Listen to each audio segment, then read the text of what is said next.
ఏది అయినా ట్రై చెయ్యి ఆచి చికెన్ మసాలా. ఆచి చికెన్ మసాలా. టాలీవుడ్ ఇండస్ట్రీలో నెక్స్ట్ జనరేషన్ వారసుల ఎంట్రీ కోసం అభిమానులు వేయి కళ్ళతో ఎదురు చూస్తున్నారు. బాలయ్య కొడుకు మోక్షజ్ఞ, పవన్ వారసుడు అకిరా, మహేష్ కొడుకు గౌతమ్ వెండితెర అరంగేట్రం గురించిన చర్చ చాలా రోజులుగా జరుగుతోంది. మరి వీళ్ళల్లో మొదట ఎంట్రీ ఇచ్చేదెవరు? ఎంట్రీ విషయంలో వరుస టీజర్స్ ఇస్తుందెవరు? Tollywood star kids Akira, Mokshagna, Gautam debut గురించిన చర్చ చాలా రోజులుగా జరుగుతోంది. అతి త్వరలో ఈ వారసుల ఎంట్రీ ఉంటుందన్న ప్రచారం కూడా జరుగుతోంది. కానీ ఇంతవరకు ఏ ఒక్కరి సినిమా కూడా అఫీషియల్గా పట్టాలెక్కలేదు. దీంతో వీళ్ల ఎంట్రీ ఎప్పుడుంటుందా అని ఎదురుచూస్తున్నారు ఫ్యాన్స్. ఈ విషయంలో మహేష్ వారసుడు మాత్రం కాస్త ముందున్నారు. నెక్స్ట్ జనరేషన్ కిడ్స్లో మహేష్ కొడుకు గౌతమ్ ఒక అడుగు ముందే ఉన్నారు. ఆల్రెడీ యాక్టింగ్ కోర్స్ చేస్తోన్న ఈ స్టార్ కిడ్ అడపాదడపా తన యాక్టింగ్ టాలెంట్ను చూపిస్తూనే ఉన్నారు.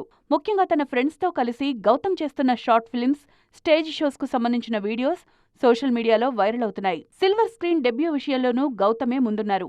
ఆల్రెడీ 1 నేనొక్కడినే సినిమాలో మహేష్ చిన్నప్పటి పాత్రలో నటించారు గౌతమ్. పవన్ కొడుకు అకీరా కూడా ఓ సినిమాలో కనిపించినా ఆ క్యారెక్టర్ పెద్దగా రిజిస్టర్ కాలేదు. ఇక మోక్షజ్ఞ ఇంతవరకు తెర మీద కనిపించిందే లేదు. తాజాగా గౌతమ్ నటించిన మరో షార్ట్ ఫిలిం సోషల్ మీడియాలో ట్రెండింగ్గా మారింది.